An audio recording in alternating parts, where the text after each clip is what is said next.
what it really is it's a meditation on humans' relationship to water. And I think that's going to be the biggest issue of the 21st century, and I want people to start thinking about it. When the U.S. makes this move to pull out of the Paris Agreement, we are taking a stance as a country on climate change. You only talk about moving forward with the same bad ideas that got us into this mess. It's really great to bring art to science, to move people to really see.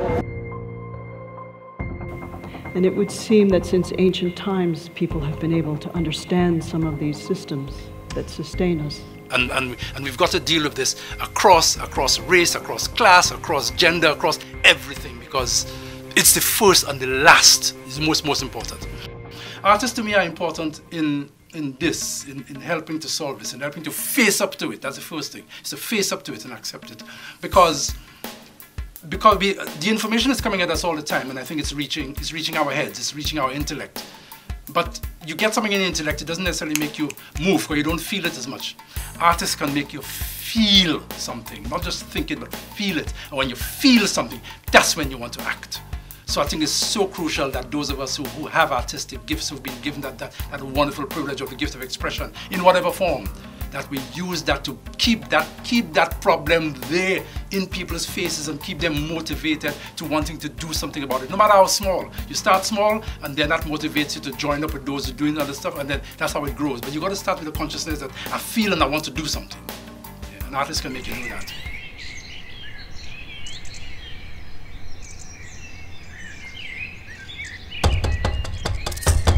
Well, I mean, I think first of all, if you're an artist, first of all, I mean, you want to be able to reach everybody, obviously.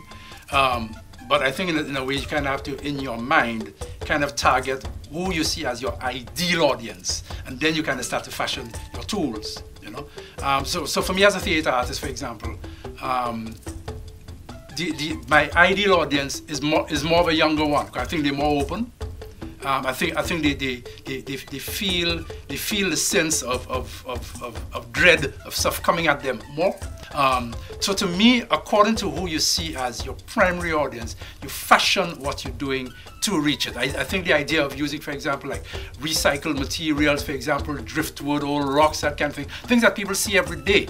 And then you bring them into a different context, and because they're familiar with it in one sense, but then you're using it in a way that is talking to them in another way. So I think simple means that are everyday, that connect with people's everyday experiences, I think are really, really, really key, no matter what medium you're working in. Everyone keeps saying that climate change is an existential threat and the most important issue of all.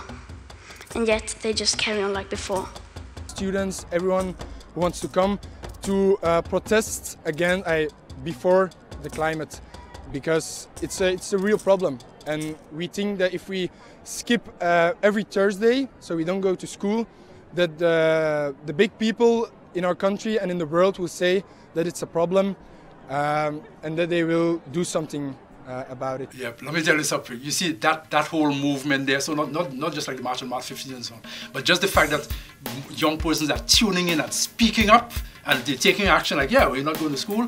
For me, that is probably the most heartening thing, because if I look away from that, I can get disheartened, honestly. It can just seem so bleak. But when I see that kind of thing happening, when I hear their voices and say, yes, yeah, because they're the ones who need to take charge. They're going to lead us. They will lead us. That's what's supposed to happen. I say it's their future. So honestly, I am knocked out by this, really. I didn't expect to see it happen so swiftly, and with young persons so young. They see it at such a tender age. It's beautiful. I'm just hoping that the effect is so cumulative, so massive that they cannot be ignored. Because the first thing the system is going to try to do is try to ignore it, to misrepresent it, to underreport it, etc., etc., etc.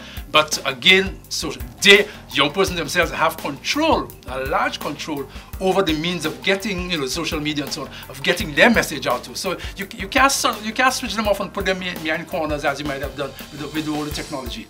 So I am knocked over by this, and I want to follow them.